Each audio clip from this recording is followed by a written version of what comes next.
Hello, स्वागत है आप सभी का आज की इस वीडियो में। माय नेम इज मेघना एंड आई होप आप सभी बहुत बहुत अच्छे होंगे। तो अब ये साल खत्म होने वाला है, अब न्यू ईयर स्टार्ट होने वाला है और यहाँ पे बहुत सारे बच्चे जो बैंकिंग एग्जाम्स के लिए तैयारी करते हैं उनके लिए बहुत सही समय होता है एक शांति पूर्वक पढ़ाई करने का, अपनी प्रिपरेशन को और बूस्ट करने का, स्ट्रॉन्ग बनाने का। क्योंकि जब हम देखते हैं अभी तक आपके एग्जाम्स ही चले आ रहे थे, कभी किसी का प्रीलिम्स हो रहा था, कभी मेंस हो रहा था, राइट, कभी इंटरव्यू के लिए तैयारी हो रही थी। तो ये जो समय था ये बहुत ज्यादा हैक्टिक हो जाता है हमारे लिए, राइट। पर जनवरी से लेकर अप्रैल और मई तक का जो समय आपके पास होता है, आप बहुत ही डेडिकेटेड तरीके से अपने आप को स्ट्रॉन्ग बना सकते हो अपनी प्रेपरेशन के अंदर। क्योंकि जून जुलाई के बाद जो टाइम होगा वहां पे आपको नोटिफिकेशन देखने को मिलेगी, मल्टीपल आपको एग्जाम्स देखने को मिलेगा, राइट। ऐसे आपके पास भी होगा, हर हफ्ते आपका कोई ना कोई एग्जाम्स हो रहे होंगे। तो इस टाइम पे हम बहुत डेडिकेटेड वे में या बहुत अच्छे तरीके से अपनी प्रिपरेशन को अच्छा मतलब स्ट्रॉन्ग नहीं बना पाते हैं। हम बहुत सारे एग्जाम्स के बीच में फंस जाते हैं कई बार, राइट, अगर आप स्ट्रेटेजिकली ना चलें। तो यही जो समय है हमारे लिए एक सही समय होता है जिसमें हम अपनी प्रिपरेशन को बहुत स्ट्रॉन्ग बना सकते हैं। बेसिक्स से सीख रहे हैं तो बेसिक्स को बहुत अच्छे से हम कवर कर सकते हैं, साथ ही प्रैक्टिस भी कर सकते हैं और समझ सकते हैं कि इस एग्जाम को क्रैक करने के लिए हमें क्या करना होगा। तो जनवरी से लेके जो अप्रैल मई तक का टाइम होता है, आप इसको बहुत अच्छे वे में यूज कर सकते हो। तो आज के इस वीडियो में हम जानेंगे कि इन 6 मंथ्स के अराउंड आप कैसे अपनी प्रिपरेशन को करोगे और कौन कौन से हमारे एग्जाम है जिसमें आप किस तरीके से कौन से सब्जेक्ट्स पे फोकस करते हो, क्या सिलेबस पे फोकस करते हो, ताकि आप ये जो 5 to 6 मंथ्स का टाइम अब आपके पास होगा न्यू एग्जाम्स के लिए, आप उनको कैसे यूज करोगे। साथ ही हम स्टडी प्लान भी डिस्कस करेंगे। तो वन बाय वन पहले बात करते हैं कि इस वीडियो में हम किन चीजों पे बात करने वाले हैं। सबसे पहले तो अपकमिंग बैंकिंग एग्जाम्स के बारे में बात करेंगे कि जिन पे आप फोकस करते हो 2026 के अंदर, जो आपके एग्जाम होते ही होते हैं हर साल, ठीक है। बाकी एग्जाम्स भी आपके आते हैं बट ये 6 एग्जाम्स ऐसे होंगे जो आपके हर साल होते हैं। नेक्स्ट आपके पास क्या सिलेक्शन प्रोसेस होता है और साथ ही आपके पास किन सब्जेक्ट्स पे आपको ध्यान देना होता है। बैंकिंग एग्जाम्स के अंदर क्या सब्जेक्ट्स आते हैं, क्या सेक्शंस आते हैं, उन पे हम बात करेंगे। क्योंकि यहाँ पे हम एग्जैक्ट पैटर्न नहीं डिस्कस कर रहे हैं अभी एग्जाम का, क्योंकि हमें एक ओवरव्यू चाहिए, एक पाथ चाहिए अपनी तैयारी करने का, राइट। तो हम ऊपर ऊपर से एटलीस्ट ये समझ पाए कि कौन से सब्जेक्ट्स आते हैं और उन सब्जेक्ट्स पे हम फोकस कर पाए या कौन से हमारे पास चीजें इंपॉर्टेंट होती है, ठीक है। नेक्स्ट यहाँ पे सिलेबस के बारे में जानेंगे कि क्या सिलेबस रहता है और यहाँ पे हम ये भी जानेंगे कि 6 मंथ्स के अराउंड हमें क्या करना चाहिए, कैसे अपनी पढ़ाई करनी चाहिए, कैसे कवर करेंगे एंड इंपॉर्टेंट पॉइंट्स भी हम यहाँ पे डिस्कस करेंगे आज की इस वीडियो के अंदर, ठीक है। तो वीडियो को स्टार्ट से लेकर एंड तक जरूर देखिएगा guys. So before starting this video, one more important information for you guys. यहाँ पे आप बेहतर समझ पाते हैं कि एग्जाम का पैटर्न कैसा रहता है, कैसे क्वेश्चंस आते हैं, किस टाइप से और क्या लेवल रहता है बेसिकली। तो ये आप मेमोरी बेस्ड क्वेश्चन से समझ पाते हो। और ये जो ई बुक है आपकी, इन सारे ही क्वेश्चन आपको मिलकर बनाई हुई है, प्रीवियस ईयर क्वेश्चन आपको यहाँ पे मिलेंगे विद देयर आंसर कीज। तो आप इनको डाउनलोड कर सकते हैं, प्रैक्टिस कर सकते हैं, खुद से एनालाइज भी कर सकते हैं। अब कंप्लीटली फ्री है ये, इसी वीडियो के डिस्क्रिप्शन में आपको लिंक मिल जाएगा, ठीक है। सो स्टार्ट करते हैं। बैंकिंग एग्जाम्स कौन कौन से हमारे जो एग्जाम्स होते ही होते हैं, ठीक है। तो ये 6 एग्जाम्स हैं, SBI PO, SBI clerk, RRB PO, RRB clerk, IBPS PO and IBPS clerk के एग्जाम जो है आपका होता है 1 by 1 ये आपके आ जाते हैं, ठीक है। आपका कैलेंडर भी जनवरी मतलब आपका जो आईबीपीएस का कैलेंडर है वो भी पहले रिलीज हो जाता है, so that you can analyse the dates and आप अपनी जो तैयारी है उस तरीके से ही मोल्ड कर सकते हो, ठीक है। तो ये 6 एग्जाम है आपके। बच्चा क्या करता है, हर एक एग्जाम के लिए तैयारी जरूर करता है, हर एक एग्जाम मतलब पेपर जरूर फिल करता है, मोस्ट ऑफ द स्टूडेंट्स, ठीक है। इन 6 एग्जाम्स को देते हैं। ऐसा क्या है इनमें कि यहाँ पे हम एक चीज पढ़कर सारे के सारे एग्जाम्स को क्वालिफाई कर सकते हैं। तो ये सारी चीजों पे बात करेंगे क्योंकि सिलेबस हमारा यहाँ पे इंपॉर्टेंट रहता है। पहले सिलेक्शन प्रोसेस पे बात कर लेते हैं। पीओ एंड क्लर्क दोनों का थोड़ा सिलेक्शन प्रोसेस जो है वो अलग है। पीओ के अंदर एक एडिशनल पॉइंट है कि इंटरव्यू होता है, प्रीलिम्स आपका होता है। दोनों के अंदर जो प्रीलिम्स है, चाहे वो क्लर्क का पेपर दे रहे हो चाहे आप पीओ का पेपर दे रहे हो, दोनों के अंदर जो आपका प्रीलिम्स का सेक्शन है वो क्वालिफाइंग नेचर का होता है और दोनों के ही अंदर जो मेंस होता है वो स्कोरिंग होता है। क्या होता है, दोनों के अंदर जो मेंस का पार्ट होता है वो स्कोरिंग होता है। अब यहाँ पे आपका क्लर्क का जो पेपर होता है उसके बाद यहाँ पे खत्म और आपकी फाइनल लिस्ट, मेरिट लिस्ट तैयार होती है। इसके बीच में भी एक फेज होता है बट वो सिर्फ क्वालिफाइंग है, उसके कोई मार्क्स नहीं जुड़ते। अगर क्लर्क की बात करें तो लैंग्वेज प्रोफिशिएंसी टेस्ट भी आपका हो सकता है, ठीक है, लैंग्वेज प्रोफिशिएंसी टेस्ट, बट यहाँ पे ऐसा नहीं कि हर किसी को ही देना पड़ता है, जो एलिजिबल होते हैं उन्हें देना पड़ता है। अगर आपने कोई सर्टिफिकेट प्रूव करवा दिया अपनी लैंग्वेज का तब आपको जरूरी नहीं होता है, ठीक है। तो ये आपका एक टेस्ट होता है, बाकी अगेन आपका क्वालिफाइंग ही है, ये कोई ऐड नहीं होता है। इसमें क्या होता है, प्रीलिम्स होगा आपका, प्रीलिम्स में सिर्फ क्वालिफाई करोगे, मेंस में स्कोर करोगे अच्छा, फिर वहां पे आप इंटरव्यू के लिए यहाँ से जो कट ऑफ क्लियर करोगे, इंटरव्यू के लिए शॉर्टलिस्ट होगे। इंटरव्यू के पहले आपका कोई यहाँ पे एक साइकोमेट्रिक टेस्ट, ये सारी चीजें भी होती है, बट अगेन वो आपका सिर्फ क्वालिफाइंग होता है, वहां पे कोई मार्क्स नहीं जुड़ने होते हैं। तो इसलिए जो ये मोटा मोटा हमारा सिलेक्शन प्रोसेस है मैंने आपके लिए ये रखा है यहाँ पे, ठीक है। आफ्टर इंटरव्यू आपका फाइनल लिस्ट तैयार होता है, तो यहाँ पे जब एडिशन होता है मार्क्स का तो वो आपका इन दोनों का एडिशन होता है, और यहाँ पे सिर्फ मेंस के मार्क्स का होता है। I hope this is clear for PO and clerk के एग्जाम के लिए। अगर अब यहाँ पे हम थोड़ा सब्जेक्ट्स के बारे में जानते हैं कि कौन कौन से सब्जेक्ट्स आपके पीओ एंड क्लर्क के एग्जाम में आते हैं। अगर प्रीलिम्स की बात करें तो प्रीलिम्स में बहुत सिंपल है, ज्यादा कुछ ऐसा है नहीं। प्रीलिम्स में आपके पास एसबीआई पीओ क्लर्क हो गया आपका, आईबीपीएस पीओ क्लर्क हो गया आपका, दोनों के अंदर ही रीजनिंग एबिलिटी, इंग्लिश लैंग्वेज और क्वांट्स आता है, ठीक है। 3 सब्जेक्ट्स आपके आते हैं प्रीलिम्स के एग्जाम के अंदर, 1 घंटे का आपका पेपर होता है, ठीक है। क्वांटिटेटिव एप्टीट्यूड या फिर न्यूमेरिकल एबिलिटी, ठीक है। आपका जो पीओ वाला पार्ट होता है उसमें क्वांटिटेटिव लिखा होता है और इसमें न्यूमेरिकल, बाद ऐसा कोई चेंज है नहीं सिलेबस में, ठीक है। सिलेबस सेम ही होता है, बट थोड़ा लेवल पे डिफरेंस होता है कि जो पीओ का पेपर होगा उसका लेवल थोड़ा सा हाई होगा क्लर्क से, बस इतना सा आपको यहाँ पे जानना है, और हर एक सब्जेक्ट के लिए वो वैलिड है, ठीक है। तो यहाँ पे 3 सेक्शन बेसिकली आपके प्रीलिम्स में आते हैं, किसमें, एसबीआई पीओ क्लर्क में, आईबीपीएस पीओ क्लर्क में। आरआरबी का थोड़ा सा अलग है, यहाँ पे आरआरबी पीओ क्लर्क में आपके पास 2 ही सब्जेक्ट होते हैं, अंग्रेजी नहीं होती है। क्वांटिटेटिव एप्टीट्यूड और न्यूमेरिकल एबिलिटी ये क्लर्क के लिए हो जाता है और ये आपका पीओ के लिए हो जाता है, लिखा ऐसे ही होता है, बट आपका यहाँ पे लेवल पे ही चेंज है सिर्फ, ठीक है। लेवल के क्वेश्चंस के लेवल पे चेंज है, ऐसा मत सोचेगा कि 2 अलग अलग सब्जेक्ट है, कौन सी है सिर्फ। नेक्स्ट आपके पास रीजनिंग एबिलिटी होता है, ठीक है। अब स्पेसिफिक पैटर्न भी होता है हर एक एग्जाम का, वो आप बाद में देख सकते हो जब आप स्पेसिफिकली किसी एग्जाम के लिए तैयारी कर रहे हो, या फिर जब आप फॉर्म फिल करोगे तो आपको समझ आ जाएगा। बाकी मोटा मोटा आपको तैयारी सेम ही करनी है, ये सब्जेक्ट्स आपको तैयार करने हैं। नेक्स्ट आपका हम मेंस के लिए समझेंगे। मेंस में IBPS PO mains and SBI PO mains में एक चीज एडिशनल होती है बाकी एग्जाम से, जो है डिस्क्रिप्टिव इंग्लिश का। यहाँ पे देखो, यहाँ पे रीजनिंग आता है, इंग्लिश लैंग्वेज आता है, डेटा एनालिसिस एंड इंटरप्रिटेशन, यहाँ पे डीआई और एनालिसिस वाला पार्ट आपका ज्यादा आता है, एंड आपका जनरल अवेयरनेस में बैंकिंग अवेयरनेस और बाकी आपका फाइनेंशियल अवेयरनेस, सारी चीजें आती हैं। और यहाँ पे descriptive English, essay and comprehension आपका होता है। नेक्स्ट आपके पास एसबीआई पीओ मेंस का जो पेपर होता है सेम ही है ऑलमोस्ट, आपके पास रीजनिंग हो गया, इंग्लिश लैंग्वेज हो गया, जनरल इकोनॉमी, बैंकिंग अवेयरनेस हो गया, सिमिलर ही है। फिर आपका डेटा एनालिसिस एंड इंटरप्रिटेशन हो गया, बट यहाँ पे डिस्क्रिप्टिव वाले में चेंज होता है, कम्युनिकेशन स्किल्स में है, emails, report, situation analysis and press writing. तो ये आपके डिस्क्रिप्टिव का पार्ट है। अब मैं यहाँ पे बताती हूँ इसमें होता क्या है कि ये आपका ऑब्जेक्टिव वाला पार्ट होता है यहां से लेकर यहां तक, और ये आपका डिस्क्रिप्टिव वाला पार्ट होता है। तो पहले आप लोग क्या करते हो एग्जाम के अंदर, ये ऑब्जेक्टिव जो एमसीक्यू वाला पार्ट है 4 सेक्शन का, वो आप देते हो, उसके बाद वो बंद होता है, फिर आपका डिस्क्रिप्टिव ओपन होता है, ठीक है। तो डिस्क्रिप्टिव ओपन इसके बाद होता है, फिर आपको वहां पे कंप्यूटर में टाइप करना होता है, शीट में नहीं लिखना होता, कंप्यूटर में टाइप करना होता है, ठीक है। तो ये चीजें हैं दोनों के अंदर, सेम टू सेम ही है।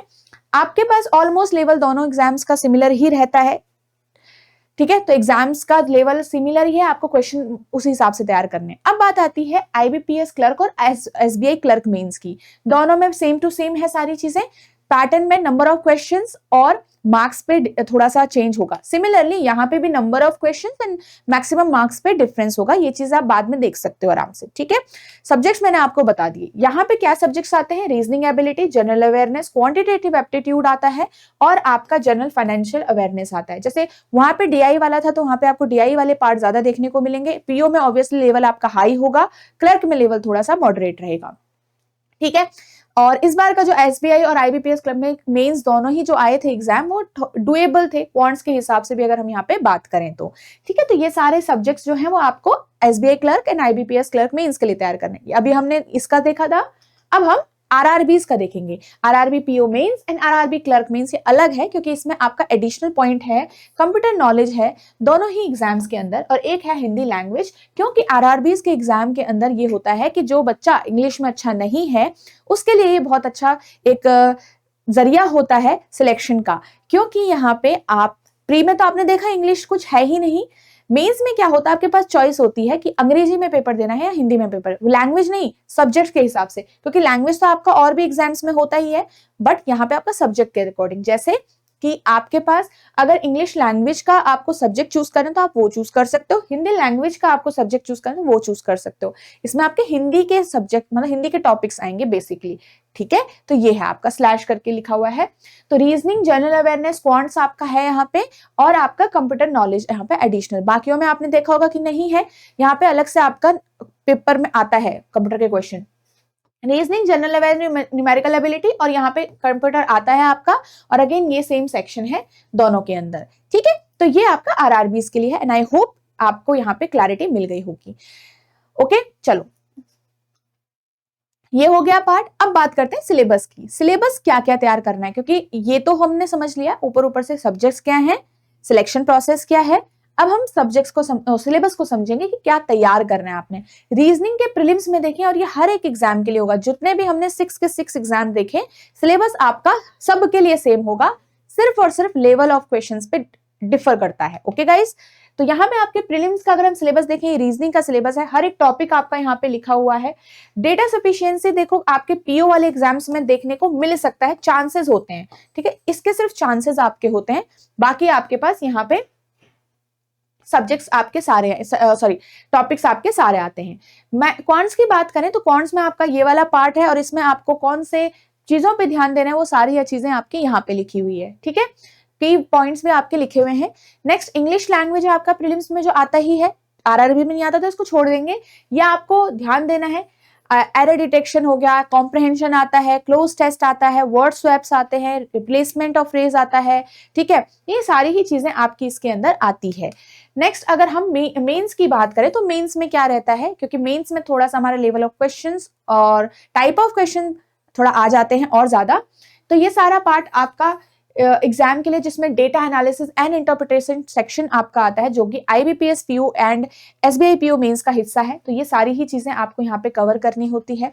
नेक्स्ट क्वांटिटेटिव एप्टीट्यूड, ये भी मेंस के लिए है, जैसे आपका आरआरबी पीओ एंड क्लर्क के मेंस के लिए वहां पे आपको क्वांटिटेटिव एप्टीट्यूड लिखा हुआ है, तो आप ये चीज जरूर देखिए कि ये आपको पार्ट कवर करना है, ठीक है। उसमें सारे आपका अरिथमेटिक से भी क्वेश्चन आते हैं, ठीक है। तो ये आपका रीजनिंग का मेंस का रहता है, ठीक है, इसमें एडिशनल टॉपिक ये आपके ऐड हो ही जाता है, डेटा सफिशिएंसी अब की बार हर इसमें ही आता है आपका, ठीक है। नेक्स्ट यहाँ पे आपका इन मशीन इनपुट आउटपुट ऐड हो जाता है आपका मेंस के लिए, और एवरी टाइप ऑफ क्वेश्चंस आपको जरूर प्रैक्टिस करनी है यहाँ पे, ठीक है, जो भी यहाँ पे लिखा हुआ है एवरी टाइप ऑफ क्वेश्चंस। अब देखो इस पे भी आपके कई बार न्यू पैटर्न भी आ जाते हैं, आपका जो पीओ वाले पेपर होते हैं उनके लिए भी आपको यहाँ पे जरूर प्रैक्टिस करनी है अगर आपको कहीं पे दिखते हैं। इंग्लिश लैंग्वेज मेंस में आपके पास जो आरसी आती है, रीडिंग कॉम्प्रिहेंशन ऑफ थोड़ा हाई लेवल हो जाती है, मॉडरेट लेवल क्लर्क में आ जाता है, उसमें आपको कॉम्प्रिहेंड करने में थोड़ा टाइम लगेगा, मतलब यहाँ पे चीजें बहुत डायरेक्ट नहीं होगी, आपको क्वेश्चन टू डायरेक्ट नहीं मिलेंगे यहाँ पे से, ये सारी चीजें, ठीक है। आपके पास जो स्पॉटिंग एरर वाले क्वेश्चन आएंगे, आपके पास कनेक्टर वाले क्वेश्चन आएंगे, स्टार्टर्स वाले क्वेश्चन आएंगे, आपके ब्लैंक्स वाले क्वेश्चन आएंगे, तो ये सारी ही चीजें आपकी इंग्लिश लैंग्वेज मेंस के लिए इंपॉर्टेंट है, टाइप ऑफ क्वेश्चन। अब जनरल अवेयरनेस, जैसे कि आपको पता है हर एक एग्जाम की सिर्फ और सिर्फ मेंस में ही काम आने वाला है, तो आपको यहाँ पे मेंस के लिए इसको अच्छे से तैयार करना है और स्कोरिंग बनाना है। तो यहाँ पे जितने भी टाइप ऑफ क्वेश्चंस आपको दिख रहे हैं, ये आपके जनरल अवेयरनेस के लिए आपको तैयार करने होते हैं। एग्रीमेंट्स हो गए, एमओयूज हो गए, कोई ऐप आपका रिलीज किया है किसी ने, national current affair, international current affair, ठीक है, रिपोर्ट्स, इंडेक्सेस, तो आपको ये सारी चीजें जो है वो तैयार करनी होती है। अब आपको पता है RRB PO clerk and clerk के मेंस में और पीओ के मेंस में आपको कंप्यूटर नॉलेज का भी कवर करना है, उसका सिलेबस आपका ये होता है, और हिंदी लैंग्वेज जो लोग चूज करेंगे उनको आपको ये कवर करना होता है, ये टॉपिक आपको कवर करने होते हैं पेपर के लिए। अब अगर हम यहाँ पे बात करें स्टडी प्लान के लिए, तो देखो आपको पता है, जैसे मैंने आपको बताया कि जनवरी से लेकर अप्रैल के बीच में आप शांतिपूर्वक तैयारी कर सकते हो, जो 4 मंथ्स का टाइम होता है। उसके बाद मई जून के बाद का जो आपका समय होता है, वहां पे अब आपकी नोटिफिकेशन कभी भी आने को तैयार हो जाती है, नोटिफिकेशन आएगी, उसके कुछ टाइम बाद आपका प्रीलिम्स का एग्जाम हो जाएगा। तो ये बहुत फास्ट प्रोसेस चलता है। उसके बाद 1 बाय 1 फिर आपके ये 6 एग्जाम्स है, तो 1 बाय 1 आपके किसी का प्रीलिम्स हो रहा होगा, फिर किसी का मेंस हो रहा होगा। तो आपको स्टार्टिंग के 6 मंथ्स जो है वो अभी से अगर आप लगाओ, यहाँ मिड ऑफ दिसंबर से भी आप लगाओ, तो ये 6 मंथ्स को आपको कैसे यूज करना है। तो आप पहले क्या होता है, हमेशा पहले कॉन्सेप्ट बिल्ड करते हो, लर्न करते हो चीजों को सीखते हो, उसके बाद फिर आप प्रैक्टिस करते हो to improve your speed, to improve your accuracy, आप टेस्ट करते हो खुद को बेसिकली, ठीक है। तो यहाँ पे ये सारी चीजें आपको 1 by 1 डे 1 से स्टार्ट करना है कि मुझे आखिर तक पहुंचना है, तो मुझे आखिर तक के लिए तैयारी करनी है। अब आप जब शुरुआत करोगे तो क्वांट रीजनिंग इंग्लिश से करोगे, तो आपने क्या करना है, क्वांट रीजनिंग इंग्लिश में आपको पर डे पढ़ाई करनी है। यहाँ पे 2 आवर्स क्वांट को दीजिए, 2 आवर्स रीजनिंग को और 1 आवर इंग्लिश को। आपने अब जैसे मान लो कोई भी चैप्टर उठाया तो उसका बेसिक कवर किया। अब ऐसा नहीं कि सिर्फ बेसिक ही पहले कवर करो, नहीं, आपको एवरी टाइप ऑफ क्वेश्चन वहां पे तैयार करना है, मॉडरेट लेवल, हाई लेवल, सारा ही आपको तैयारी करनी है। जैसे कि अगर मैं आपका क्वांट्स का एक टॉपिक समझूं, जैसे आपका टाइम स्पीड एंड डिस्टेंस वाला, तो आपने पहले नॉर्मल समझा कि क्वेश्चंस को कैसे सॉल्व करते हैं, ठीक है। उसी 2 आवर्स के अंदर आपने ये देखा कि किस टाइप के क्वेश्चंस आ रहे हैं, and every type of question you are solving. फिर नेक्स्ट डे आपने क्या किया, थोड़ा उसमें moderate level of question solve किए। फिर आपने नेक्स्ट डे उसमें जो डीआई टाइप के क्वेश्चन आ सकते हैं या कैसे भी क्वेश्चन आ सकते हैं वो आपने कवर किया। तो every type of question you are solving from each chapter, ठीक है। तो ये आपका प्री प्लस मेन तक के आपके जो टाइप ऑफ क्वेश्चन है वो कवर कर रहे हैं कॉन्सेप्ट बिल्डिंग के साथ। आपको यहाँ पे ग्रामर के कॉन्सेप्ट समझने हैं, साथ में आपकी रीडिंग, आपको रीडिंग अच्छी करनी है, ठीक है। स्टार्टिंग से ही इंग्लिश में रीडिंग जितनी अच्छी रखोगे उतना अच्छा आपका इंग्लिश का सेक्शन जा सकता है, ये चीज ध्यान रखिएगा। ये एकदम से नहीं समझ आता आपको, बट लॉन्ग टाइम में आपको थोड़ा बहुत अपने आप में इंप्रूवमेंट दिखता है when you are starting reading, और जब आपको चीजें ज्यादा समझने आने लगती है, ठीक है। नेक्स्ट आपके पास आपको फर्स्ट डे से लेकर टिल एग्जाम तक करंट अफेयर पे ध्यान देना ही होता है, जब तक आपका एग्जाम मेंस का नहीं हो गया। तो उसमें आप क्या करोगे, पहले आप 30 to 45 मिनट जो है वो आप डेली के दीजिए करंट अफेयर को पढ़ने में, डेली रिविजन करने में, मेंस के लिए जो कि इंपॉर्टेंट होता है। एंड आफ्टर प्रीलिम्स आपको यहाँ पे आफ्टर प्रीलिम्स आपको रिविजन करनी है, मंथली करंट अफेयर की भी, मंथली जनरल अवेयरनेस की भी आपको साथ के साथ रिविजन करनी है। जब आपका प्रीलिम्स हो जाएगा या फिर कुछ टाइम बाद आपको यहाँ पे 2 आवर्स कवर देने हैं अपने जो करंट अफेयर वाला पार्ट है। जब आपका मेंस नजदीक आने वाला होता है उसके पहले आपको यहाँ पे ज्यादा समय देना है करंट अफेयर को रिवाइज करने के लिए, ठीक है। क्योंकि अब सिर्फ डेली नहीं है, आपको 4 मंथ्स, 5 मंथ्स, 6 मंथ्स का आपको रिवाइज करना है। नेक्स्ट आपको क्या करना है, ये 81 से लेकर जो 100 डेज होगा, जैसे कि आपने क्वांट रीजनिंग इंग्लिश में, इसके बाद क्या करना है, 20 दिन आप आराम से प्रैक्टिस करिए, सिर्फ खुद को एनालाइज करिए कि जितना आपने अभी तक सीखा है वो आप कैसे अप्लाई कर पा रहे हैं।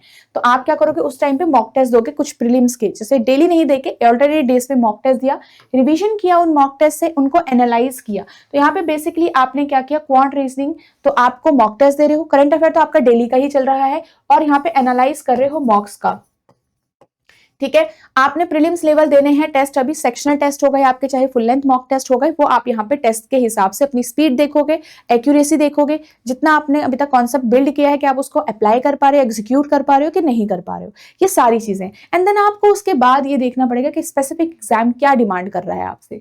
नेक्स्ट आपको आफ्टर 100 डेज 1 आवर, कभी कभी ऐसा नहीं कि आपको हर दिन देना है, ये कभी कभी आप डिस्क्रिप्टिव इंग्लिश पे भी ध्यान जरूर दीजिएगा। If you are targeting SBI PO and IBPS PO, ये आप ऑल्टरनेट डेज या फिर ये आप वीकली बेसिस पे कर सकते हो, ठीक है। बाद में तो वीकली बेसिस पे 2 या 3 दिन आपने इसको दे दिए। नेक्स्ट आपके पास है 100 से लेकर टिल एग्जाम तक आपको क्वांट रीजनिंग इंग्लिश को अच्छे से प्रिपेयर करना है, और ज्यादा अच्छे से मेंस के लिए भी कवर करना है। प्रीलिम्स है तो प्रीलिम्स के लिए भी साथ के साथ मॉक टेस्ट देते रहने हैं। अब ये आ जाता है थोड़ा आपका 100 और आपके कुछ 120 डेज के बाद आपका यहाँ पे एग्जाम नजदीक आने वाला होता है, फिर आपको टारगेटेड वे में तैयारी करनी होती है पर्टिकुलर एग्जाम के लिए, ठीक है। तो हाई लेवल प्रैक्टिस भी साथ के साथ करते रहनी है आपको जब आपके एग्जाम नजदीक आने वाले, क्योंकि प्रीलिम्स के लिए तो सिर्फ आप मॉक टेस्ट दोगे, सेक्शनल टेस्ट दोगे, टेस्ट वगैरह दोगे, क्योंकि कॉन्सेप्ट बिल्डिंग आपने अच्छे से करी होनी चाहिए, ठीक है गाइस। ऐसा नहीं कि आपने ऊपर से पढ़ा है फिर आपको वापस जाना पड़ रहा है, नहीं, ठीक है। नेक्स्ट आपके पास यहाँ पे 2 आवर्स आप डिस्क्रिप्टिव इंग्लिश, आप करंट अफेयर जब आपका एग्जाम पास आने वाला होगा उस टाइम पे आपको यहाँ पे देना है, ठीक है। चलो, तो ये सारी चीजें हैं आपकी। And remember that when you are preparing for descriptive also, तो आपको ये देखना है कि क्या क्या चीजें आप उसमें लिख सकते हैं, क्या क्या पॉइंट्स आप लिख सकते हैं किसी भी टॉपिक के अंदर। और जब मेंस आने वाला होगा उससे पहले आपको थोड़ा टाइपिंग का भी टेस्ट कर लेना चाहिए, अपने घर पे बैठ के थोड़ा टाइपिंग आप प्रैक्टिस जरूर करें, ठीक है। यहाँ पे आपको राइटिंग प्रैक्टिस जो है वो आपको कंप्यूटर पे लिखने की प्रैक्टिस थोड़ा बहुत करनी पड़ेगी। वहां पे पेज नहीं होता है, वहां पे आपको पास सिस्टम में ही आपको लिखना होता है, ठीक है। तो ये सारी ही चीजें दी एंड आई होप आप ये डे 1 से फॉलो करोगे। तो डे 1 के कुछ स्टार्टिंग डेज में कुछ 2 मंथ्स के अंदर आप सिलेबस वगैरह कवर कर रहे होंगे, ठीक है, 2 से 3 महीना आपको इसमें लगेगा, साथ के साथ आप प्रैक्टिस थोड़ा बहुत कर रहे होंगे। उसके बाद आप आते हो प्रैक्टिस फेज में, जिसमें आप सिर्फ ये कोशिश करोगे कि मेरी स्पीड बढ़ जाए, मेरे नंबर ज्यादा आ जाए, मेरे स्कोर बढ़ जाए, मेरे एक्यूरेसी सही रहे, तो ये सारी फोकस करते हो। उसके बाद जब एग्जाम प्रीलिम्स का हो जाएगा, फिर आप मेंस के लिए अच्छे से टारगेट करोगे। तो ये सारी ही चीजें फिर आपकी चलती रहेंगी जब तक आपका सिलेक्शन नहीं हो जाता है, ठीक है। ये हो गया। एंड यहाँ पे आपको ध्यान रखना है कि डे 1 से ही आपको डेडिकेटेड रहना, ऐसा नहीं कि कभी आप पढ़ रहे हो कभी नहीं पढ़ रहे हो, कंसिस्टेंट रहेगा, consistent is the key here and practice also. यहाँ पे कुछ इंपॉर्टेंट टॉप पॉइंट्स पे बात करते हैं कि जो आपकी एग्जाम की तैयारी करने के लिए बहुत ज्यादा जरूरी है। सबसे पहले तो आपको जब प्रीलिम्स एंड मेंस, जब आप शुरुआती कर रहे हो तो प्रीलिम्स एंड मेंस को दोनों को साथ में ध्यान में रखना है, क्योंकि ऐसा नहीं कि सिर्फ मैं आसान लेवल की या फिर ये सोच कि मैं पहले एटलीस्ट प्रीलिम्स तो पास कर लूं, मेंस देखा जाएगा। फिर आप प्रीलिम्स पास तो कर लोगे, मेंस के लिए समय उतना नहीं मिलेगा, ठीक है, ये चीज ध्यान रखिएगा। अगर मिल भी रहा है ना तो आप नर्वस हो जाओगे, ये चीज आप लोग रियलाइज करोगे when you are between the exams, मतलब आपके बहुत सारे एग्जाम्स हो रहे होंगे और तब आप उस फेज के बीच में होंगे। देन आपके पास है अंडरस्टैंड करना है आपको यहाँ पे the syllabus for prelims and mains. आपको प्रायोरिटी अपनी ध्यान रखनी है, प्रीलिम्स और मेंस के लिए प्रायोरिटी टॉपिक्स पे फोकस करो अच्छे से, जो आपके ज्यादा मार्क्स के आते हैं। आपको कॉन्सेप्ट क्लैरिटी पे बहुत अच्छे से ध्यान देना है। अगर कुछ शॉर्ट ट्रिक्स वगैरह है क्वांट रीजनिंग इंग्लिश में, अगर प्रीलिम्स के लिए जो ज्यादातर हमारे लिए यूज होता है, ठीक है। आपके जो जनरल अवेयरनेस एंड इंग्लिश है बहुत स्कोरिंग सब्जेक्ट है, उस पर भी आप फोकस करिए। मेंस के लिए बेसिकली अगर आप कर रहे हैं, ठीक है, आपको करंट अफेयर डे 1 से करना है, आलस नहीं करना है इसके अंदर, ठीक है। आपको डिस्क्रिप्टिव इंग्लिश पे भी फोकस करना है जब आपका एग्जाम आएगा, ऐसा नहीं कि सिर्फ एग्जाम में जाके ही इसको तैयारी कर रहे हो वहां पे, बिल्कुल, ठीक है। आपको मॉक टेस्ट बिल्कुल अवॉइड नहीं करने, मॉक टेस्ट दीजिए even if you are feeling demotivated, आपको फिर भी मॉक टेस्ट यहाँ पे देते रहना है। प्रैक्टिस आपको करते रहनी है, यहाँ पे आपको फॉलो करने हैं राइट सोर्सेस को, ठीक है। तो प्रैक्टिस करते रहिएगा, राइट सोर्स फॉलो करते रहिएगा, ये सारी ही चीजें हैं आपकी। Okay, so that's all for today's video everyone and I hope आप यहाँ पे से सारी चीजों को अच्छे से समझ में आपको आ पाई होगी। एंड जब आप अपनी एग्जाम की तैयारी कर रहे हो, आप फुल प्रूफ प्लानिंग के साथ कर रहे हो। Planning is very very important here. Second number consistency and third is practice. तो रिमेंबर दैट कि अगर आप किसी चीज में वीक भी हो तो आपके पास बहुत समय होता है किसी चीज को अच्छे से प्रैक्टिस करके उसको इंप्रूव करने का, और इंप्रूव हो भी जाता है, या आप टाइम के साथ खुद ही देखोगे, ठीक है। अगर आप कम भी स्कोर कर रहे हो तो भी आपको यहाँ पे अच्छे से चीजें कवर कर सकते हो। यहाँ पे आप अगर 2026 के लिए एग्जाम को टारगेट कर रहे हो तो एक कंप्लीट प्लेटफॉर्म अगर आपको चाहिए जहां से आपका सिलेबस भी कवर हो जाए, आपको वीडियोस के थ्रू, आपके टेस्ट के थ्रू, ठीक है, आपको मॉक टेस्ट भी मिल जाए, सारी ही चीजें जो बैंकिंग एग्जाम्स के लिए इंपॉर्टेंट है, तो ये बैंकिंग एग्जाम महापैक जो है वो आपको काफी हेल्प करने वाला है। ये सारी ही चीजें आपको इसके अंदर अवेलेबल मिलेंगी, जैसे आपका मेंटोर सपोर्ट आपको यहाँ पे मिलता है, इंटरव्यू गाइडेंस आपको मिलता है, previous year paper pre and mains level के आपको यहाँ पे सॉल्व मिलेंगे, फुल लेंथ मॉक टेस्ट आपको मिलते हैं प्री एंड मेंस लेवल के, मिनी मॉक टेस्ट भी मिलेंगे पीओ एंड क्लर्क लेवल के, कंप्यूटर क्लासेस के उनके नोट्स, टॉपिक वाइज टेस्ट भी आपको मिलेंगे, डिस्क्रिप्टिव इंग्लिश चाहे वो पीओ आईबीपीएस पीओ का हो, चाहे वो एसबीआई पीओ का हो, डिफरेंट फॉर्डर मटेरियल दोनों के लिए आपको अवेलेबल रहेगा यहाँ पे। करंट अफेयर आपको यहाँ पे मिलता है 1 ईयर का, ठीक है। क्वांट रीजनिंग इंग्लिश के कॉन्सेप्ट बिल्डिंग क्लासेस भी मिलेंगी आपको, pre plus mains level topic wise test भी मिलेंगे आपको। ये सारे ही चीजें इस महापैक के अंदर है, ये 6 एग्जाम्स को पूरा आपको कैटर करने वाला है, ठीक है। इसके अंदर आप एनरोल कर सकते हैं 3 तरीके से, एक तो इसी वीडियो के डिस्क्रिप्शन में आपको लिंक मिल जाएगा, सेकंड यहाँ पे आप edutap.in वेबसाइट विजिट कर सकते हो, and third edutap learning solution app download करके भी यहाँ पे आप एनरोल कर सकते हो, ठीक है। अगर मैं आपको यहाँ पे शो करूं तो आपके पास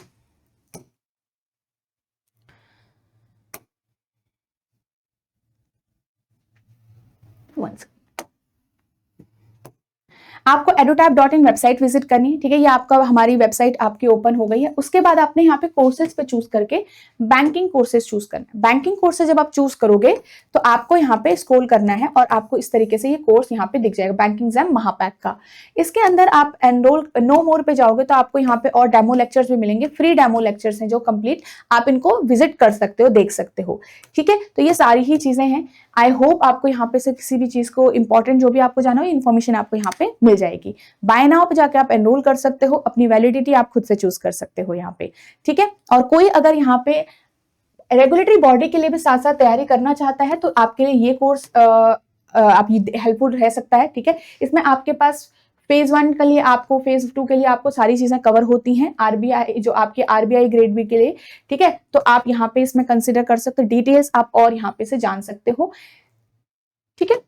चलो, so that's all for today's video everyone, and I hope this video is going to help you to plan your preparation in the 2026 for upcoming banking examination. पर रिमेंबर दैट कि आपको खुद पे विश्वास रखना है। अब आप दूसरों की बातें ना सुन के खुद पे विश्वास रख के चीजों को स्टार्ट करेंगे और जो भी इंपॉर्टेंट है एग्जाम के लिए उतना ही तैयारी अच्छे से करेंगे तो आपका जरूर क्वालिफाई होता है। Thank you so much.